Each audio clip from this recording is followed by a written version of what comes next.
ஸ்தோத்திரம். இரக்கமுள்ள பிதாவே, மை நன்றியோடு நாங்களும் துதிக்கிறோம், ஸ்தோத்தரிக்கிறோம்.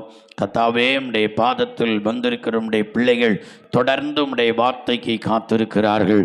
கர்த்தாவே, மனுஷன் அப்பத்தினால் மாத்திரம் அல்ல, தேவனுடைய வாயிலிருந்து புறப்படுகிற ஒவ்வொரு வார்த்தையினாலும் பிழைப்பான் சொல்லி கர்த்தர் எழுதியிருக்கிறீரே. அந்த வார்த்தை என்கிற அப்பத்தினால் வந்திருக்கிற ஒவ்வொரு தெய்வ பிள்ளைகளையும் ஆண்டவர் நீர் போஷிப்பீராக, திருப்திப்படுத்துவீராக.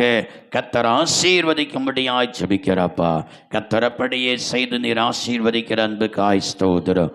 இயேசு கிறிஸ்துவின் நாமத்தினாலே ஜெபிக்கிறோம். ஜெபம் கேளும் எங்கள் ஜீவனுள்ள நல்ல பிதாவே. ஆமென், ஆமென், ஆமென். ஸ்தோத்திரம், ஸ்தோத்திரம், ஸ்தோத்திரம். ஹல்லேலூயா, ஹல்லேலூயா.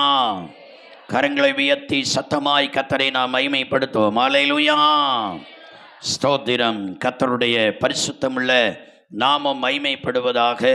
ஆண்டவரும் அருமை இரட்சகரும் ஆகிய இயேசு கிறிஸ்துவின் இனிதான நாமத்தினாலே தேவனுடைய பாதத்தில் கடந்து வந்திருக்கிற உங்கள் அனைவரையும் அன்போடு கூட வாழ்த்துகிறேன். கர்த்தர் உங்களை நிறைவாய் ஆசீர்வதிப்பாராக. இந்த நாளிலும் செய்திக்காக தெரிந்து கொண்ட வேதவசனம் சங்கீதங்களின் புஸ்தகம் 68வது சங்கீதம், அதனுடைய 5வது வேதவசனத்தை ஒருவர் சத்தமாய் வாசிப்போம். சங்கீதங்களின் புஸ்தகம் 68வது சங்கீதம் 5வது வேதவசனத்தை ஒருவர் சத்தமாய் வாசிப்போம். தம்முடைய பரிசுத்த வாசஸ்தலத்தில் இருக்கிற தேவன் திக்கற்ற பிள்ளைகளுக்கு தகப்பனும் விதவைகளுக்கு நியாயம் விசாரிக்கிறவருமாய் இருக்கிறார். தம்முடைய பரிசுத்த வாசஸ்தலத்தில் இருக்கிற தேவன் அவர் திக்கற்ற பிள்ளைகளுக்கு அவர் தகப்பனாக அவர் காணப்படுகிறார் என்று சொல்லி இந்த வேத வசனத்தில் நாம் வாசிக்கிறோம். திக்கற்ற பிள்ளைகளுக்கெல்லாம் அவர் தகப்பனாய் இருக்கிறாராம். இப்போ திக்கற்றவர்கள் என்று சொன்னால் யார்? தகப்பனை இழந்தவர்களும் திக்கற்றவர்கள், தாயை இழந்தவர்களும் திக்கற்றவர்கள். ஸ்தோத்திரம். அதே நேரத்தில் சில தகப்பனும் தாயும் இருந்தும் கூட தூராதேசத்தில் போய் அந்நிய இடத்துல போய் இருப்பாங்க. சொந்த பந்தங்கள் யாரும் அருகில் இல்லை. அவர்களும் தங்களுடைய வாழ்க்கையில் திக்கற்றவர்களாக காணப்படுகிறார்கள். ஸ்தோத்திரம். அதே போல திருமணமாகி தகப்பனையும் தாயையும் விட்டுட்டு தனக்கு அறிமுகம் இல்லாத ஒரு இடத்துல போகிறாங்களே புருஷனுடைய வீட்டுக்கு, அவர்களும் ஒரு திக்கற்ற நிலையில தான் தங்களுடைய வாழ்க்கையில் காணப்படுகிறார்கள். அல்லேலூயா, ஹல்லேலூயா.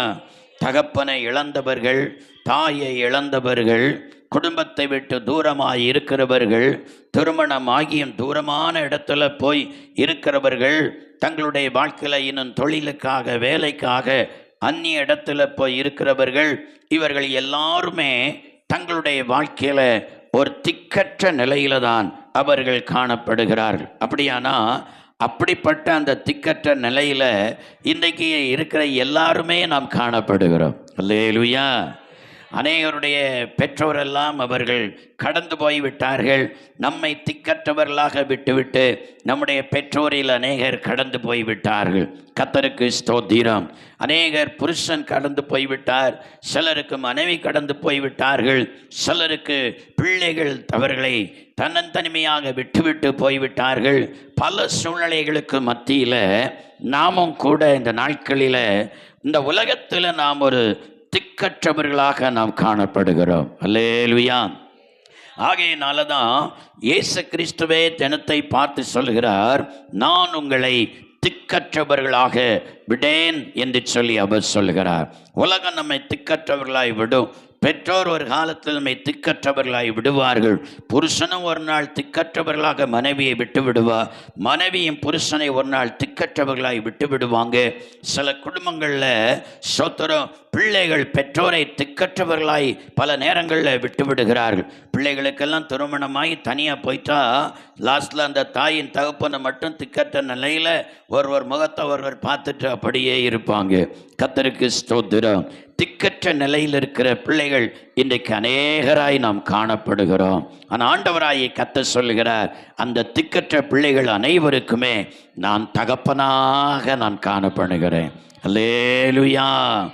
நான் தகப்பனாய் இருந்து உங்களை நான் நடத்துகிறேன், நான் தகப்பனாய் இருந்து உங்களை நான் வழி நடத்துகிறேன் என்று சொல்லி ஆண்டவர் சொல்லுகிறார். ஆகையினால ஐயோ நான் திக்கற்ற நிலையில் இருக்கிறேனே, எனக்கு யாரும் இல்லையே என்று சொல்லி கவலை வேண்டாம். நமக்கு ஒரு நல்ல தகப்பன் இருக்கிறார். அல்லேலூயா. நம்முடைய பெற்ற தகப்பனை விட மேலாக நேசிக்கிறதான அன்பு கொண்டதானே ஒரு நல்ல தகப்பன் அவர் நம்மோடு கூட இருக்கிறார். அல்லேலூயா. ஆகையினால நான் அனாதையாகிவிட்டேனே, நான் திக்கற்ற நிலைமையில காணப்பட்டு விட்டேனே என்று சொல்லி கலங்க வேண்டாம், சோர்ந்து போக வேண்டாம். நமக்கு ஒரு தகப்பன் உண்டு, அவர் நல்ல தகப்பன், அவர் நம்மோடு கூட இருக்கிறார். அவர் கடைசி பரியந்தம் நம்மை கைவிடாமல் நம்மை வழி நடத்துவார். அல்லேலூயா, ஹல்லேலூயா, ஸ்தோத்திரம். இந்த தகப்பன் தன்னுடைய பிள்ளைகளாய் காணப்படுகிறதான நம்மை அவர் எப்படி அவர் நடத்துகிறார்? ஒரு தகப்பன் தன்னுடைய பிள்ளையை எப்படி நடத்துகிறான்? தேவனாகிய கர்த்தர் நம் எல்லாருக்கும் தகப்பனாய் இருக்கிறதுனால இவர் நம்மை எப்படி நடத்துகிறார்? எந்தெந்த சூழ்நிலைகளுக்கு மத்தியில் அவர் நம்மை எப்படி நடத்துகிறார் என்பதை குறித்து ஒரு 3 வார்த்தைகளை இந்த நாளில் நாம் வேகமாக நாம் தியானிக்க போகிறோம். ஸ்தோத்திரம். முதலாவதாக இந்த தகப்பனாகிய கர்த்தர் நம்மை எப்படி நடத்துகிறாரா? உபாகம புஸ்தகம் அதனுடைய 1வது அதிகாரம், உபாகம புஸ்தகம் 1வது அதிகாரம் அதனுடைய 31வது வசனத்தை ஒருவர் சத்தமாய் வாசிப்போம். உபாகம புஸ்தகம் 1வது அதிகாரம் அதனுடைய 31வது வேத வசனத்தை ஒருவர் வாசிப்போம். ஒரு மனிதன் தன் பிள்ளையை சுமந்து கொண்டு போவது போல நீங்கள் இவ்விடத்திற்கு வருகிற வரைக்கும் நடந்து வந்த வழிகள் எல்லாவற்றிலும் உங்கள் தேவனாகிய கர்த்தர் உங்களை சுமந்து கொண்டு வந்ததை கண்டீர்களே என்று சொல்லி இந்த வேத வசனத்தில் நாம் வாசிக்கிறோம். ஒரு மனிதன் தன் பிள்ளையை சுமந்து கொண்டு போவது போல நீங்கள் இவ்விடத்திற்கு வருகிற வரைக்கும் நடந்து வந்த வழிகள் எல்லாவற்றிலும் உங்கள் தேவனாகிய கர்த்தர் உங்களை சுமந்து கொண்டு வந்ததை கண்டீர்களே என்று சொல்லி இந்த வார்த்தையில் மோசே இவ்விதமாய் இஸ்ரவேல் புத்திரரை பார்த்து, இஸ்ரவேல் ஜனங்களை பார்த்து அவர் சொல்லுகிறார். பாருங்க, இஸ்ரவேல் ஜனங்கள் எகிப்திலிருந்து புறப்பட்டு கானான் வரைக்கும் அவர்கள் நடந்து வந்த வருஷங்கள் 40 வருஷங்கள் நடந்திருக்கிறாங்க. இந்த 40 வருஷமும் அவர்கள் வனாந்தரத்தில் நடந்தார்களாம். இந்த 40 வருஷம் அவர்கள் நடந்து வந்திருக்கிறாங்க. எல்லாருமே நடக்கத்தான், யாரும் ஒட்டகத்திலேயோ குதிரையிலையோ ரதத்திலேயோ அவர்கள் யாரும் வரல. ஸ்தோத்திரம். அப்போ அத்தனை ஜனங்களுமே எகிப்திலிருந்து புறப்பட்ட அத்தனை ஜனங்கள், சிறியவர்கள், வாலிபர்கள், பெரியவர்கள், முதியவர்கள் எல்லாருமே என்ன செய்திருக்கிறார்கள்? 40 வருஷமா வனாந்தரத்தில் நடந்திருக்கிறார்கள். ஆனால் அந்த 40 வருஷமா வனாந்தரத்தில் நடந்தும் அவருடைய காலில் போட்டிருந்த செருப்பு தியாயலியாம். அல்லேலூயா. அவருடைய காலில் போட்டிருந்ததான செருப்பு தேயல, அவருடைய வஸ்திரங்கள் பழையதாகவும் போகல. ஸ்தோத்திரம். அது அழுக்கு பிடிச்சி, ஸ்தோத்திரம், பழைய வஸ்திரமா கந்தலா கூட போகலையாம். பாருங்க. அப்படின்னா அதுக்கு அர்த்தம் என்ன? நடந்தா கட்டாயம் செருப்பு தேயத்தான் செய்யும். அல்லேலூயா. நம்ம எல்லாம் வருஷத்துக்கு வருஷம் செருப்பை மாற்றிக்கிட்டே இருக்கிற ஆள். நல்லா ஓடுனா 6 மாதம் அல்லது 1 வருஷம் வேணா ஓடும். கர்த்தருக்கு ஸ்தோத்திரம். அதிலும் எப்பொழுதும் நாம் ஸ்தோத்திரம் நடக்கையே இல்லாமல் புல் வாகனத்திலே போனால் அந்த செருப்பு இன்னும் கொஞ்ச நாள் கூட போகும். ஸ்தோத்திரம். ஆனால் ஃபுல்லாகவே அந்த செருப்பு காலை போட்டு ஸ்தோத்திரம் சடக்கு சடக்கு. சில சகோதரிமா நடக்கிறத பார்த்தாலே பயங்கரமாக இருக்குது. அந்த சவுண்டு பக்கத்தில் போகிறவங்களுக்கெல்லாம் காது அடைக்கிறது மாதிரி நடப்பாங்க. பாருங்க, கர்த்தருக்கு ஸ்தோத்திரம். அவங்க நடக்கிற அப்ப 40 வருஷமா நடக்கிற நேரத்துல இங்க நம்ம ஆட்கள் எல்லாம் நடக்கிற நடையில சீக்கிரத்துல 6 மாசம் வரைக்கும் சிலருக்கு செருப்பு ஓடல, நல்லா தேய்ச்சிருது, சிலருக்கு 1 வருஷத்துல தேய்ச்சிருது. ஸ்தோத்திரம். ஆனா இஸ்ரவேல் ஜனங்கள் எகிப்திலிருந்து புறப்பட்ட நாள் முதல் ஸ்தோத்திரம் கானானுக்கு வருகிறது வரைக்கும் 40 வருஷங்கள் வனாந்தரத்தில் நடந்திருக்கிறார்கள். ஆனா வேதம் சொல்லுகிறது அவருடைய செருப்பு தேயவே இல்லை, அவருடைய வஸ்திரங்கள் பழமையாகவே இல்லையாம். அல்லேலூயா, அல்லேலூயா. அப்போ அந்த செருப்பே தேயாத அளவுக்கு அவங்க நடந்திருக்காங்கன்னா அதனுடைய அர்த்தம் அதைத்தான் இந்த மோசே அந்த ஜனங்களை பார்த்து சொல்கிறார். நீங்க நடந்து வந்த பாதையிலெல்லாம் ஒரு மனிதன் தன்னுடைய பிள்ளைகளை தோள்ல வைத்து சுமந்து கொண்டு வருகிறது போல நீங்க நடந்து வந்த அந்த வழிகளிலெல்லாம் தேவன் ஒருவரே உங்களை சுமந்து கொண்டு வந்தார் என்று சொல்லுகிறார். அல்லேலூயா, ஹல்லேலூயா, ஸ்தோத்திரம். அவர் சுமந்து கொண்டு வந்ததுனால தான் செருப்பு தேயவில்லை, அவர் சுமந்து கொண்டு வந்ததுனால தான் வஸ்திரம் பழமையாகவில்லை. ஸ்தோத்திரம். அவர் தோள்ல வைத்திருந்ததுனால தான் பாருங்க அநேக காரியங்கள்ல ஸ்தோத்திரம் பலவிதமான ஸ்தோத்திரம் நெருக்கமான துன்பமான கஷ்டமான காரியங்களை எல்லாம் அவருடைய வாழ்க்கையில கடந்து வர வேண்டியது இருந்தது. இதையெல்லாம் கடப்பதற்கு காரணமும் அவர் தோளில் வைத்திருந்ததுனால எளிதாக கடந்து வந்தார்கள். ஸ்தோத்திரம். பாருங்க, அந்த எகிப்திலிருந்து புறப்பட்டு வந்து செங்கடலுக்கு முன்பதாக பாளையம் இறங்கினார்கள். முன்னால போக முடியாது செங்கடல், பின்னால பார்வோனுடைய சேனைகள் பெரும் படையோட ஸ்தோத்திரம் ரதங்களோடு வந்து கொண்டு இருக்கிறது. இஸ்ரவேல் புத்திரர் கலங்குகிறாங்க, ஆண்டவரே என்ன செய்கிறது? முன்னாலேயும் போக முடியாது, பின்னாலேயும் போக முடியாது, வலது பக்கமும் இடது பக்கமும் செங்குத்தான மலைகள் இருக்கிறது, குழந்தை குட்டியோட ஏறவும் முடியாது. ஆண்டவரை என்ன செய்வது? ஆண்டவரை நோக்கி சத்தமிட்டு கூப்பிட்ட வேளையில கர்த்தர் அந்த ஜனத்திற்கு செங்கடலை 2ஆக பிளந்து ஆழத்துல இவர்களை வழி நடத்தாம அந்த ஆழத்து தண்ணீரை அப்படியே அவர் என்ன செய்தாலும் உறைய பண்ணினாராம். அல்லேலூயா. அந்த ஜனங்களை ஆழத்துல கொண்டு போகல பாருங்க, அந்த ஆழத்து தண்ணீரை அப்படியே உறைந்து போக பண்ணி அதற்கு மேலாக இவர்களை என்ன செய்தாராம்? வழி நடத்தினாராம். 2 பக்கம் தண்ணீர் நிற்கிறது, மலை போல நிற்கிறது. ஆனால் அவருடைய பாதத்துக்கு கீழே என்ன இருக்கிறது? தண்ணீர் இருக்கிறது. பாதத்துக்கு கீழையும் தண்ணீர் இருக்கிறது, வலது பக்கமும் தண்ணீர் இருக்கிறது, இடது பக்கமும் தண்ணீர் இருக்கிறது. ஆனா தண்ணிக்குள்ளோடி தண்ணிக்கு மேலாக நடக்கிறார்கள். அல்லேலூயா, ஹல்லேலூயா. பார்வோனுடைய சேனைகளும் அதே போல இஸ்ரவேலருக்கு நடந்த அற்புதத்தின் வழியாக நாமளும் உள்ள நடந்துடலாம் அப்படி என்று சொல்லி வந்தார்கள். ஆனா செங்கடல் அவர்களை எல்லாரையும் பின்புறமாக அடித்து மூடி போட்டது. அவர்கள் ஒருவர் கூட தப்பி பிழைக்காமல் அத்தனை பேரும் மாண்டு போனார்களாம். அல்லேலூயா, ஸ்தோத்திரம். அவ்வளவு பயங்கரமான செங்கடல்ல தண்ணீருக்கு மேலாக ஸ்தோத்திரம் நடந்து வந்து அக்கறைப்பட்டிருக்கிறார்கள். ஸ்தோத்திரம். அந்த நேரத்தில் அவர்களை வழி நடத்தது கர்த்தர் தம்முடைய தோளில சுமந்து கொண்டு வந்தார். அல்லேலூயா, ஹல்லேலூயா, ஸ்தோத்திரம். அவர் சுமக்கிற பிள்ளைக்கு அவருக்கு என்னென்ன தேவை என்பதை அவர் அறிந்திருக்கிறாரோ அதை எல்லாவற்றையும் வனாந்தரத்தில் கொடுத்தார். ஆகாரத்து தூதர்களுடைய அப்பத்தை கொடுத்தார். தாகத்தை தீர்ப்பதற்கு கன்மலையின் தண்ணீரை அவர்களுக்கு கொடுத்தார். மாம்சத்துக்கு ஆசைப்பட்ட வேளையில காடைகளை கர்த்தர் அவர்களுக்கு கொண்டு வந்து அவர் கொடுத்தார். வழியில யுத்தமும் அவர்களுக்கு வந்தது. அமலேக்கிய யுத்தத்துக்கு வந்து நிற்கிறான். ஸ்தோத்திரம். தொடர்ச்சியாக கானானுக்குள் வந்து ஏறி அங்கு வரைக்கும் தொடர்ந்து அவர்களுக்கு யுத்தம் இருக்கிறது. பெரிய எதிர்ப்புகளை சந்திக்கிறார்கள். ஆனா அந்த பயங்கரமான எதிர்ப்புல கூட கர்த்தர் அவர்களை தோளில சுமந்து கொண்டு வந்ததுனால ஒருவரும் அவருக்கு முன்பதாக எதிர்த்து நிற்க முடியல. எல்லாரும் தோற்று போனார்கள். கர்த்தர் அவர்களுக்கு பெரிய ஜெயத்தை கொடுத்து ஒரு பலவீனம் இல்லாமல் ஸ்தோத்திரம். வேதம் சொல்கிறது அந்த 40 வருஷம் எகிப்திலிருந்து புறப்பட்டு நடந்து கானானுக்கு வந்தாங்க பாருங்க. அவர்களில் ஒருவனும் பலவீனப்பட்டவனே இல்லையாம். ஒருவருக்கும் ஒரு பலவீனம் 40 வருஷமா வரவே இல்லையாம்.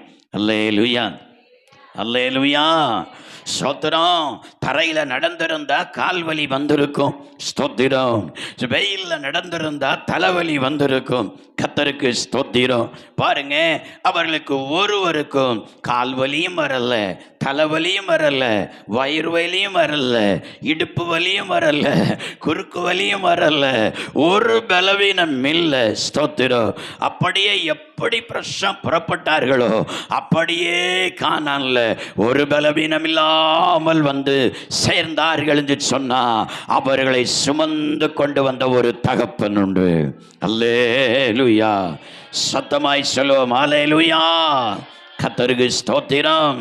அவர்களை அன்றைக்கு சுமந்த தேவன் அவருடைய வாழ்க்கையில எங்கெல்லாம் நடக்க முடியாத கடினமான பாதைகள் இருந்ததோ, என்னால முடியல, என்னால தாங்க முடியல, அதோ இதை நான் எப்படி சமாளிக்க போகிறேன், இந்த சூழ்நிலை நான் எப்படி தாண்ட போகிறேன்னு சொல்லி கலங்குற சூழ்நிலைகளில் எல்லாம் தன் மேல வைத்து சுமந்து கொண்டு வந்த ஒரு நல்ல தகப்பன் தான் இன்றைக்கு உங்களுக்கும் எனக்கும் தகப்பனாய் இருக்கிறார். நம்மையும் அவர் தம்முடைய பிள்ளையாக அவர் தெரிந்தெடுத்திருக்கிறார். அல்லேலூயா, அல்லேலூயா. நமக்கும் எங்கெல்லாம் நடக்க முடியவில்லை என்று சொல்லுகிறோமோ, எங்கெல்லாம் தாங்க முடியவில்லை என்று சொல்லுகிறோமோ, எங்கெல்லாம் இந்த பாதையை நான் எப்படி கடக்க போகிறேன், நான் எப்படி சமாளிக்க போகிறேன் ஆண்டவரேன்னு சொல்லி கலங்குகிறோமோ, அந்த இடத்திலெல்லாம் கர்த்தர் தம்முடைய தோளில் வைத்து நம்மை சுமந்து செல்வதற்கு ஒரு நல்ல தகப்பனாக நம்மோடு கூட இருக்கிறார். அல்லேலூயா. கரங்களை தட்டி அந்த கர்த்தரை நாம் மகிமைப்படுத்த ஆகையினால சோர்ந்து போக வேண்டாம். ஒரு நல்ல தகப்பன் உண்டு. என்ன துன்பம் வந்தாலும், என்ன துயரங்கள் வந்தாலும், எந்த கண்ணீர் வந்தாலும், கவலை வந்தாலும், எந்த கடக்க முடியாத சங்கடலை போன்ற சூழ்நிலை வந்தாலும், என்னை சுமந்து செல்லுகிற ஒரு தகப்பன் உண்டு. எந்த யோர்தான்கள் முன்னால வந்தாலும் என்னை சுமந்து செல்லுகிற ஒரு தகப்பன் உண்டு. எந்த எரிகோட்டைகள் வந்தாலும் அந்த எரியோ கோட்டைகளை தகர்த்து என்னை சுமந்து செல்லுகிற ஒரு தகப்பன் உண்டு. அல்லேலூயா. ஸ்தோத்திரம். நமக்கு ஒரு நல்ல தகப்பன் இருக்கிறார். ஸ்தோத்திரம். அல்லேலூயா. நம்ம எப்போதும் சொல்லணும், ஏசப்பா நீங்கள் எனக்கு ஒரு நல்ல தகப்பனாக இருக்கிறீங்க, என்னை சுமந்து செல்கிற ஒரு நல்ல தகப்பன், நான் சோர்ந்து போகும்போதெல்லாம் என்னை தேற்றுகிற தகப்பன், நான் தளர்ந்து போகும்போதெல்லாம் என்னை சுமக்கிற தகப்பன், ஒரு நல்ல தகப்பனாக நீர் என்னோடு கூட இருக்கிறதற்காக ஸ்தோத்திரம் என்று சொல்லி நாம் அடிக்கடி அந்த தெய்வத்தினுடைய நாமத்தை நாம் மகிமைப்படுத்தி கொண்டே இருக்கணும். அல்லேலூயா, அல்லேலூயா. கர்த்தருக்கு ஸ்தோத்திரம். இந்த நல்ல தகப்பன் நம்முடைய வாழ்க்கையில் நாம் நடக்க முடியாத, கடக்க முடியாத சூழ்நிலையின் மத்தியில் எல்லாம் சோர்ந்து போய் மனம் தளர்ந்து போகிற நேரத்தில் எல்லாம் அவரே நம்மை சுமந்து கொண்டு வருகிற தகப்பனாக அவர் காணப்படுகிறார். இரண்டாவதாக, இந்த நல்ல தகப்பன் அவர் என்ன செய்கிறார்? வேதம் என்ன சொல்கிறது? சங்கீதங்களின் புஸ்தகம் அதனுடைய 103வது சங்கீதம், சங்கீதங்களின் புஸ்தகம் 103வது சங்கீதம் அதனுடைய 13, 14 ஒருவர் சத்தமாய் வாசிப்போம். சங்கீதங்களின் புஸ்தகம் 103வது சங்கீதம் 13, 14 ஒருவர் சத்தமாய் வாசிப்போம். தகப்பன் தன் பிள்ளைகளுக்கு இறங்குகிறது போல கர்த்தர் தமக்கு பயந்தவர்களுக்கும் இறங்குகிறார். நம்முடைய உருவம் இன்னதென்று அவர் அறிவார். நாம் மண்ணென்று நினைவு கூறுகிறார். அல்லேலூயா. தகப்பன் தன் பிள்ளைகளுக்கு இறங்குகிறது போல கர்த்தர் தமக்கு பயந்தவர்களுக்கு இறங்குகிறார். நம்முடைய உருவம் இன்னதென்று அவர் அறிவார். நாம் மண் என்பதை அவர் நினைவு கூறுகிறார். அல்லேலூயா, அல்லேலூயா. பாருங்க, எப்போ நாம மண் என்பதை அவர் நினைவு கூர்ந்து நமக்கு அவர் இறங்குகிறார் தெரியுமா? ஸ்தோத்திரம். பல நேரங்களில் ஸ்தோத்திரம், நம்முடைய வாழ்க்கையில் நாம் ரட்சிக்கப்பட்ட நாள் முதல் கொண்டு, அவருக்கு பிள்ளையாக நம்மை தெரிந்தெடுத்த நாள் முதல் கொண்டு நம்ம வாழ்க்கையில் குறையே வந்ததில்லை, குற்றமே வந்ததில்லை. அப்படி என்று சொல்லி அல்ல. அல்லேலூயா, ஸ்தோத்திரம். எத்தனையோ முறை நம்முடைய பாவத்தினால, அக்கிரமங்களினால, பார்வையினால, சிந்தனையினால, செயல்களினால, ஸ்தோத்திரம், வார்த்தைகளினால, எண்ணங்களினால, நடக்கைகளினால எத்தனையோ முறை நம்முடைய வாழ்க்கையில தவறி இருக்கிறோம். நம் தவறுகிற பாதையெல்லாம் தேவனுக்கு உண்பதாக அது பாவமாயிருக்கிறது. அல்லேலூயா. கர்த்தருக்கு உண்பதாக அது பாவமாயிருக்கிறது. அப்போ பாவம் செய்கிற நேரத்தில் எல்லாம் ஒரு மனிதன் ஆண்டவரை அறிந்த பிற்பாடு தன்னுடைய வாழ்க்கையில தவறுகிற நேரத்தில், பாவம் செய்கிற நேரத்தில் அவருக்கு கோபம் வருகிறது, அவருக்கு ஆத்திரம் வருகிறது. எப்பொழுதான் மனுஷன் பாவம் செய்கிறானோ அப்பொழுதெல்லாம் அவருக்கு கோபம் வருகிறது. ஆனா அவர் என்ன செய்கிறார் தெரியுமா? ஸ்தோத்திரம், அந்த கோபத்தை அவர் அடக்குகிறார். அல்லேலூயா. நாம தவறுகிற நேரத்துல எல்லாம் ஸ்தோத்திரம், ஒரு வார்த்தையை பொய் சொல்லுகிற நேரத்துல, கோபம் அந்த நேரத்திலே உடனே அடிச்சிருந்தா ஸ்தோத்திரம், இன்னைக்கு நம்ம எல்லாம் இருந்திருக்க மாட்டோம். அல்லேலூயா. ஸ்தோத்திரம். ஒரு தவறு வரும் பொழுது, ஒரு குற்றம் வரும் பொழுதெல்லாம் அவர் உடனே ஷடான்னு அடிச்சிருந்தா அவ்வளவுதான். ஒரு அடிக்கு கூட நாம எல்லாம் பிளக்க மாட்டோம் அவருக்கு அடியில். அல்லேலூயா. கர்த்தருக்கு ஸ்தோத்திரம். அப்படியானா அவர் என்ன செய்கிறார்? அந்த ஆரம்ப நாட்களில் ஸ்தோத்திரம், நம்முடைய வாழ்க்கையில வருகிற அந்த தவறுகள் ஸ்தோத்திரம், எத்தனையோ முறை விழுந்து விழுந்து எழும்புகிறோம். ஆனாலும் கூட நம்முடைய வாழ்க்கையில் அவர் என்ன செய்கிறார்? நாம மண் என்பதை நினைவு கூர்ந்து நமக்கு ஆண்டவர் மன்னித்து இறங்குகிறார். அல்லேலூயா. ஸ்தோத்திரம். இப்போ பாருங்க, நம்ம வீட்டில் அந்த பிள்ளைகள் இருக்கிறது, சின்ன பிள்ளைகள் எல்லாம் இருக்கிறது. இன்னைக்கு சின்ன பிள்ளைகளுக்கெல்லாம் ஸ்தோத்திரம், அவர்களுக்கு கையில் எப்போதும் செல்லு தான் வேணும்னு சொல்லி ஆசைப்படுறாங்க. ஆமாம், செல்லு வச்சு தான் விளையாடணும். ஸ்தோத்திரம். எல்லா பிள்ளைகளுக்குமே இப்போ விளையாட்டு பொருள் எதா மாறிவிட்டது? அவர்களுக்கு மொபைல் தான் விளையாட்டு பொருளாக மாறிவிட்டது. சரி, இவர்கள் விளையாடுகிறதான அந்த மொபைல் பொருள் பெற்றோர் ரொம்ப பிரயாசப்பட்டு வாங்கியிருப்பாங்க. ஸ்தோத்திரம். ஒவ்வொரு மொபைல் இன்னைக்கு வாங்கணும்னு சொன்னால் ஸ்தோத்திரம் எல்லாம் 10,000க்கு மேலே, 15, 25, 40, 50, 1 லட்சம், 1.5 லட்சம், 2 லட்சம், இப்படி ஒவ்வொரு மொபைல் கூட விலை இருக்கிறது. இது இந்த பிள்ளைகள் எடுத்து வச்சு விளையாடுகிறது. விளையாடி என்ன செய்கிறது? சில நேரங்களில் அந்த பிள்ளைகள் தூக்கி பொத்துன்னு போட்டுருது. அல்லேலூயா. அது பொத்துன்னு போடுகிற நேரத்தில் என்ன செய்யும்? ஸ்தோத்திரம், அது உடைய ஆரம்பிக்கும். அது பொத்துன்னு போட்ட உடனேயே அந்த செல்லு யாருக்கு செல்லோ, தாயா இருந்தாலும் தகப்பனா இருந்தாலும் உடனே ஒரு கோபம் வருது. அல்லேலூயா. கோபம் வருது. நீ செல்ல தூக்கி இனி நீ விளையாடுவியா? இப்படி நீ போட்டுட்டே, அப்படி 2 கொடுத்துடலாமன்னு கோபம் வருது. ஆனால் அடுத்த செகண்ட்ல சின்ன பிள்ளைலாம் இதுக்கு என்ன தெரியும்? அல்லேலூயா. ஐயோ, இவ சின்ன பிள்ளைலாம் இதுக்கு என்ன தெரியும்? ஸ்தோத்திரம். எப்படி அந்த பிள்ளைகளை பார்த்து இது சின்ன பிள்ளைலா, இதுக்கு என்ன தெரியும் அப்படின்னு சொல்லி மன்னித்து இறங்கி அதை விட்டுறோமோ, இதே போலதான் தேவனாகிய கர்த்தரும் மனுஷன் தன்னுடைய வாழ்க்கையில அவர் பிள்ளையாக தெரிந்தெடுத்த பிற்பாடு அவனுடைய வாழ்க்கையில கர்த்தருக்கு விரோதமாய் பாவம் செய்யும் பொழுது, அக்கிரமம் செய்யும் பொழுது, துன்மார்க்கமாய் நடக்கும் பொழுது, அசுத்தமாய் நடக்கும் பொழுது, தேவனுக்கு பிரியமில்லாத பேச்சுகளை பேசும்போது, செயல்படும் பொழுது அவருக்கு உடனே அதை பார்த்த உடனே இது பாவம், அவர் பாவத்தை பார்க்க கூடாது, சுத்த கண்ணர். உடனே அவருக்கு கோபம் வருது, அடிச்சிலாமான்னு வருது. ஆனா சோதரம், மண்ணல்லவா. அல்லேலூயா. மண்ணின் தன்மை இருக்கிறதே, மண்ணிலிருந்து அல்லவா உருவாக்கப்பட்டோம். அல்லேலூயா. சோதரம். மனுஷன் அனைவரும் மண்ணாய் இருக்கிறார்.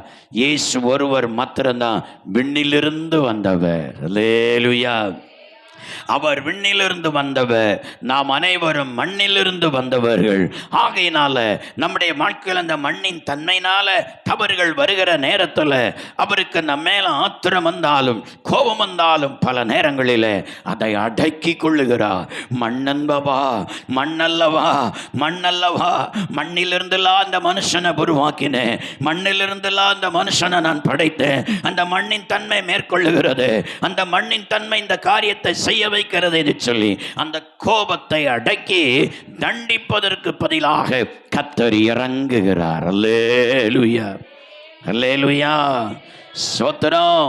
பாருங்க, நமக்கு ஆண்டவர் தவறுகிற நேரத்தில் எத்தனை முறை தவறின வேளையிலும் நமக்கு ஆண்டவர் இறங்கி மன்னித்தது போல கர்த்தர் தூதர்களில் ஒருவருக்கும் கர்த்தர் என்ன செய்யல? அவர் மன்னிக்கவே இல்லை. ஏன்னா தூதர்களை கர்த்தர் மண்ணிலிருந்து என்ன செய்யவில்லை, தூதர்களை மண்ணிலிருந்து படைக்கவில்லை. ஸ்தோத்திரம். தூதர்களுக்கு சரீரம் இல்லை, அவர்களுக்கு என்ன இருக்கிறது?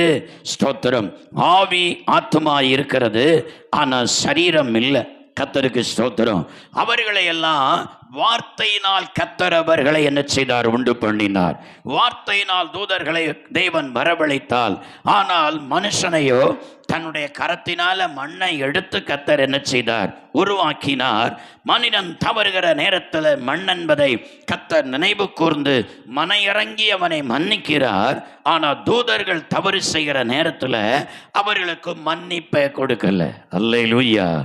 ஆண்டவர்களுக்கு மன்னிப்பு கொடுக்காம என்ன செய்கிறார் பாருங்க. யூதாவின் நிருபத்தில் நீங்க வாசித்து பார்த்தால், யூதாவின் நிருபம் அதனுடைய 6வது வசனத்தை ஒருவர் சத்தமாய் வாசிப்போம். யூதாவின் நிருபம் 6வது வசனத்தை வாசிப்போம். தங்களுடைய ஆதி மேன்மையை காத்து கொள்ளாமல் தங்களுக்குரிய வாசஸ்தலத்தை விட்டுவிட்ட தூதர்களையும் மகாநாளின் நியாய தீர்ப்புக்கு என்று நித்திய சங்கிலிகளினாலே கட்டி அந்தகாரத்தில் அடைத்து வைத்திருக்கிறார். அல்லேலூயா. பாருங்க, ஸ்தோத்திரம். தங்களுடைய ஆதி மேன்மையை காற்றுக்கொள்ளாத தேவ தூதர்களை அவர்கள் தவறின வேளையில, அவர்கள் பாவம் செய்த வேளையில, அவர்கள் கீழ்ப்படியாமல் போன வேளையில அவர்களை எல்லாரையும் கர்த்தர் என்ன செய்திருக்கிறாராம்? மகாநாளின் நியாய தீர்ப்புக்காக அவர் என்ன செய்திருக்கிறாராம்? அவர் கட்டி, ஸ்தோத்திரங்க வாசிக்கும் பொழுது, நித்திய சங்கிலிகளினால கட்டி அந்தகாரத்தில் அடைத்து வைத்திருக்கிறார். அல்லேலூயா. அந்தகாரம் என்ன? கொடிய காரிருளாயிருக்கிறது. அந்தகாரமாகிய கொடிய காரிருளில் அவர்களை நித்திய சங்கிலினால கட்டி வச்சிருக்கிறாராம். அல்லேலூயா. பாருங்க, லூசிபர் பாவம் செய்தான், கர்த்தருக்கு விரோதமாக மேன்மை பாராட்டினான், பெருமை கொண்டான். ஸ்தோத்திரம். அவனை அங்கிருந்து கர்த்தர் அவனை தள்ளினார்.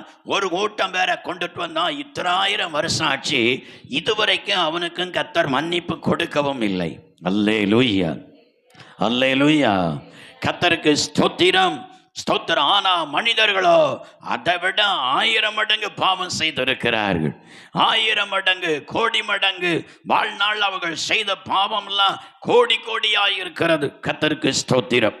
குறிப்பாக ஸ்தோத்திரம், ஒரு தேவ மனிதர் நம்ம பக்கத்துல தான். ஸ்தோத்திரம். அவர் மரித்த வேளையில் பாருங்க, மறுநாள் அன்னைக்கு நான் சொப்பனத்தில் தூங்கிட்டு இருக்கிற நேரத்தில் அந்த தெய்வ மனிதர் நேர பரலோகத்துக்கு வருகிறார். வருகிறார். தேவனுடைய சிங்காசனத்துக்கு முன்பதாக நேர வந்து அப்படி நடந்து முன்னால் வந்து நிற்கிறார். அது சொல்லும் போதே என் சரீரம்லாம் புல் அரிக்குது. அப்போ சிங்காசனத்தில் வீட்டிருக்கிற தேவன் அவரை பார்த்து கேட்கிறார், உன் பெயர் என்ன? உன் பெயர் என்ன? அவர் சொல்றார், தன்னுடைய பெயரை சொல்றார். சொன்னா எல்லாத்துக்கும் தெரியும், அத்தனை தெரிந்த போதகர். தன்னுடைய பெயரை சொன்னார். நீ போய் உன்னுடைய ஸ்தானத்தில் போய் நீ இளைப்பாரி கொண்டிரு, கடைசி நாளில் நான் உன்னை அழைப்பேன் உன் பங்கு வீதத்துக்கு என்று சொன்னார். அப்படியே அவர் திரும்பி என்ன செய்கிறார்? தூதர்கள் அழைத்து கொண்டு போகிறாங்க அவருடைய இளைப்பாறுகிற ஸ்தலத்தில் கொண்டு போய் அவரை இளைப்பாற பண்ணுவதற்கு. அப்போ அவர் போகும்போது அவர் சொல்லிட்டே போறார். பாருங்க, நான் செய்த பாவமெல்லாம், அவர் மலையாளத்தை சொல்லுகிறார், நான் செய்த பாவமெல்லாம் 2 லோரிக்கு ஏற்றலாம், 2 லோரிக்கு ஏற்றலாம். ஆனால் இயேசு என் பாவத்தை எல்லாம் மன்னிச்சு, இயேசு என் பாவத்தை எல்லாம் மன்னிச்சு அப்படின்னு சொல்லி அப்படியே அவர் சொல்லி கொண்டு போகிறார். அதை கண்டு நான் அப்படியே முழித்து விட்டேன். அல்லேலூயா. அல்லேலூயா. பாவம் செய்யாதவங்க யாரும் இல்லை. ஊழியக்காரங்களும் தன்னுடைய வாழ்க்கையில் தவறுகள் பல நேரங்களில் வரத்தான் செய்து இருக்கிறது. பார்வையில், சிந்தனையில், பேச்சில், பெருமையான எண்ணங்களில், கோபப்படுகிறதுல, பல காரியங்களில் நிறைய தவறு வரத்தான் செய்கிறது. ரட்சிக்கப்படுவதற்கு முன்பதாக இன்னும் நிறைய தவறு இருக்கிறது. ஸ்தோத்திரம். ஆனால் அந்த தெய்வ மனுஷன் சொல்லி கொண்டு போகிறார், என் பாவங்களை எல்லாம் 2 லோரிக்கு ஏற்றலாம், ஆனால் இயேசு என் பாவங்களை எல்லாம் மன்னிச்சு அப்படி என்று சொல்லி கொண்டு போகிறார். அல்லேலூயா. அவருடைய மகன் அந்த சர்ச்சு பிரசைக்கு வீட்டுக்கு வந்திருந்தார்.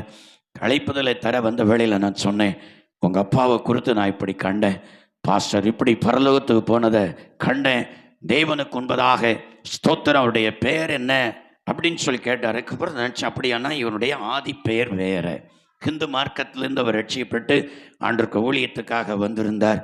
அப்போ இவருக்கு பேர் இப்போ தான் கிறிஸ்தவ மார்க்கத்தில் வந்த பிற்பாடு தான் இந்த பெயர். அப்போ ஆதி மார்க்கத்தில் அந்த பெயர் வேற. அல்லேலூயா. இவர் என்ன பெயரை சொல்றாரு என்பதை பாருங்க. ஸ்தோத்திரம். அவர் எதிர்பார்க்கிறார். யாக்கோபுக்கு ஆற்றங்கரையில் ஜெபிக்கும் போது கூட அவன்கிட்ட கேட்கிறார், உன் பேர் என்னன்னு தான் கேட்கிறார். அல்லேலூயா.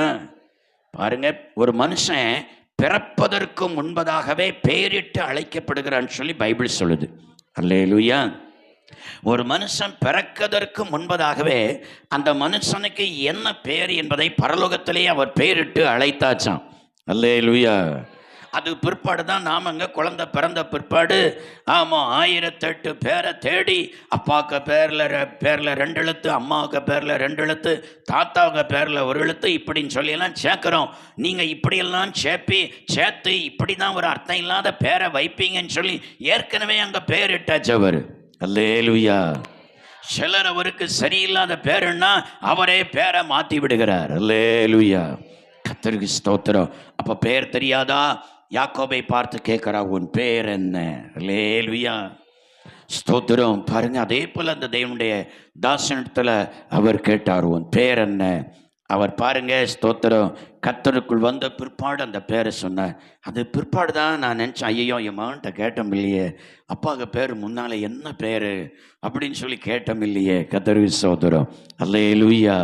கர்த்தருக்கு ஸ்தோத்திரம். பாருங்க, அப்போ ஒரு பெரிய பரிசுத்தவானே ஸ்தோத்திரம் தன்னுடைய வாழ்க்கையில் அவர் சொல்லும் பொழுது, என்னுடைய பாவங்களை எல்லாம் ஆண்டவர் மன்னித்தார்.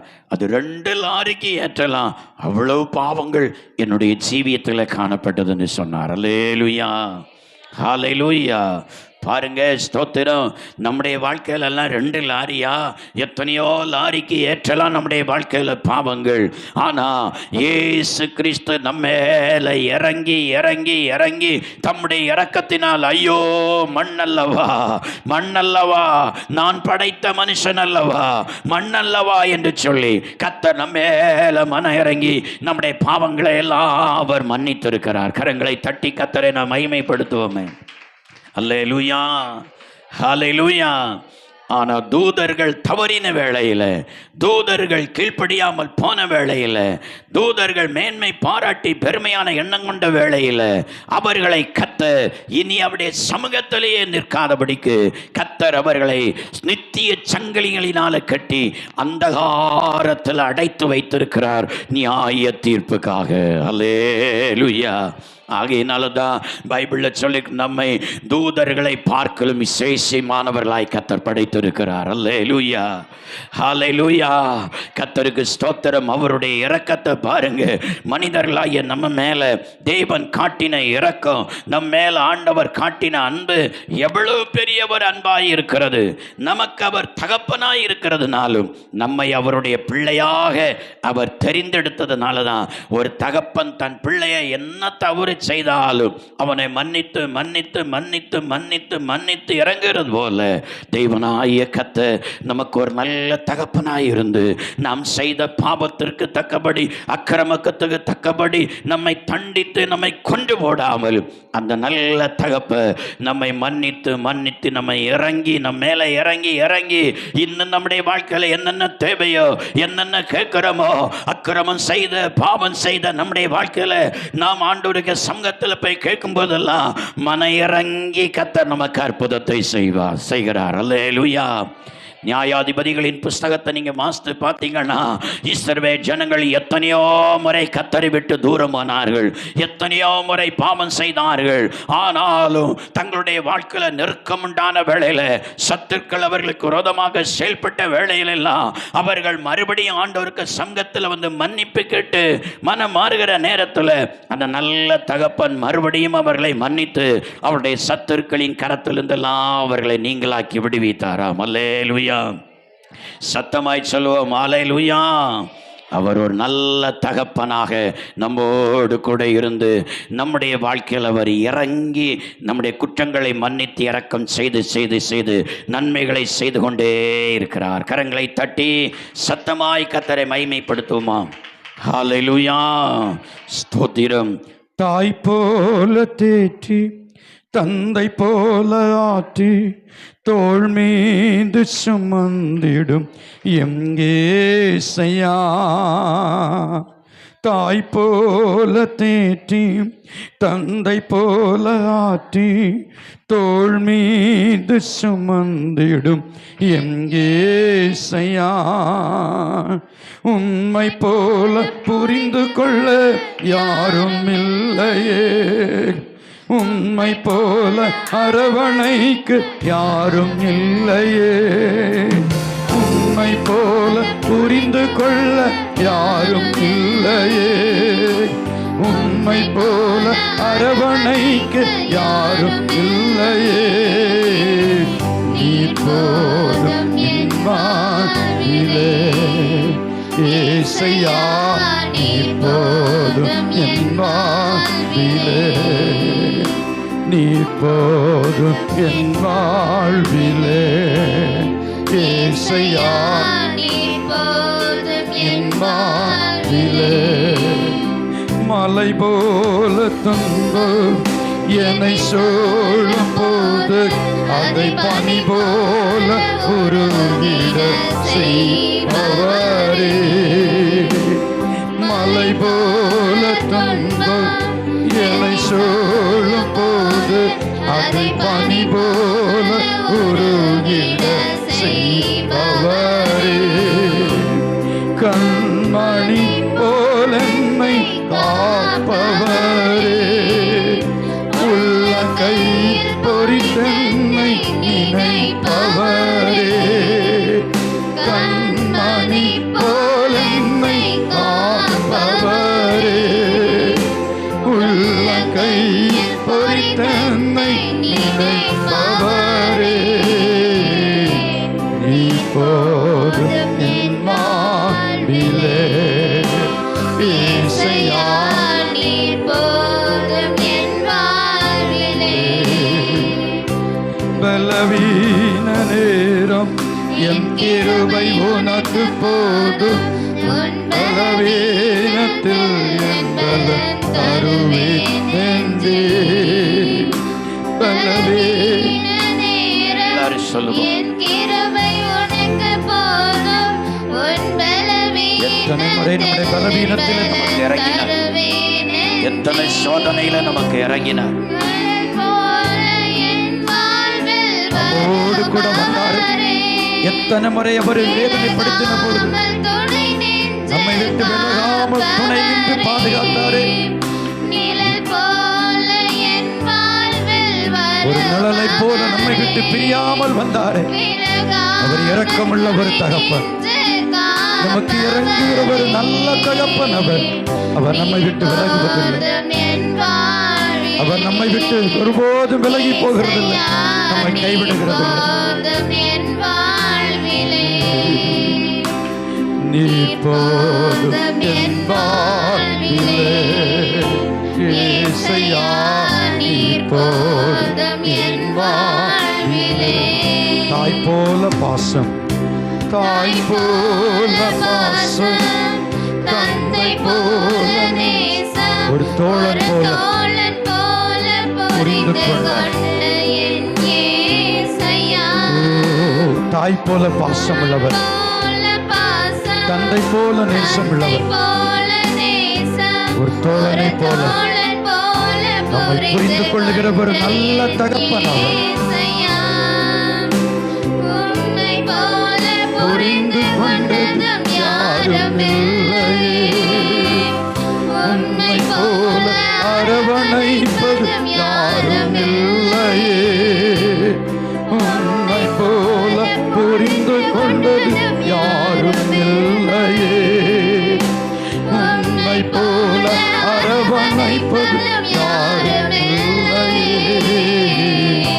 நீ போதும் என் வாழ்விலே. எல்லாரும் கரங்களை உயர்த்தி சொல்லுவோமா? நீ போதுமானவர், நீர் இறங்குறது போல என் தகப்பன் இறங்கல. நீர் இறங்கினது போல என் தாய் எனக்கு இறங்கல. நீர் இறங்கினது போல என் கணவன் எனக்கு இறங்கல. நீர் இறங்கினது போல என் சகோதர சகோதரிகள் இறங்கல. நீர் இறங்கினது போல என் நண்பர்கள் இறங்கலப்பா. நீ இரக்கமுள்ள தேவன். எத்தனை முறை எனக்கு இறங்கி நன்மை செய்தீரே, எத்தனை பாவம் குரோதமாய் செய்தோம், அவைகள் எல்லாம் மன்னித்து என் மேல இறங்கினீரே. ஆண்டவரே, உம்முடைய அன்புக்காய் ஸ்தோத்திரம் என்று சொல்லுங்க. இசையா நீ போதும்.